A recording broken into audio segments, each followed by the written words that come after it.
मनसे अध्यक्ष राज ठाकरे काल धाराशिवमध्ये ज्या हॉटेलमध्ये मुक्कामी होते तिथे मराठा आंदोलकांनी निदर्शनं केली। ओएसिस फर्टिलिटीच्या तज्ञांनी IVF उपचार पद्धतीद्वारे 1 लाखांहून अधिक जोडप्यांना मातृत्व प्राप्तीचा आनंद दिला आहे। मोफत अपॉइंटमेंट बुक करण्यासाठी आजच संपर्क साधा। महाराष्ट्रात आरक्षणाची गरज नाही असं विधान राज ठाकरे यांनी सोलापुरात केलं होतं। त्यामुळे मराठा आंदोलक संतापले आणि राज ठाकरे यांच्याकडे स्पष्टीकरण मागण्यासाठी थेट पुष्पा पार्क हॉटेलमध्ये पोहोचले।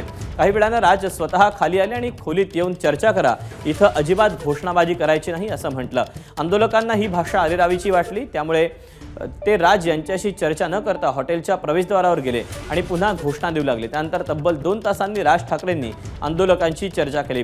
राज ठाकरे मनोज जरांगे पाटलांची भेट घेऊन आरक्षणाविषयी आपली भूमिका स्पष्ट करणार असल्याचा दावा मराठा आंदोलकांनी केला। कोणालाही आरक्षणाची गरज लागणार नाही महाराष्ट्रात। सर्व पक्षीय नेत्यांनी पुढाऱ्यांनी राजकारण्यांनी आजपर्यंत फक्त मराठवाडा असेल, पश्चिम महाराष्ट्र असेल, फक्त उपयोग करून घेतला। 100% घेतलेला आहे। आमची तुमच्याकडून ही अपेक्षा आहे की म्हणून दादासारखे नेतृत्व आंदोलन सक्सेस केली आहे त्याबद्दल आम्हाला दुमत नाही, पण जे तुम्ही म्हणता की ही दिशा भटकवणे सरकारचं कामच आहे ती कुठल्याही सरकार येऊ द्या, पण तुम्ही आमच्या मराठा समाजाबरोबर बरोबर राहो आणि ठाम। आता पण 2 दिवसापूर्वी मुख्यमंत्र्यांनी त्यांची बैठक झाली बरोबर। सांगताना बाहेर काय सांगितलं, आरक्षणाबद्दल चर्चा झाली, काय झाली? जर असा आमचा फायदा जर दुसऱ्याला होत असेल तर आपणच उमेदवारी देऊन आपणच एक्झॅक्टली या सगळ्या लोकांना समजा। एबीपी माझा, उघडा डोळे बघा नीट।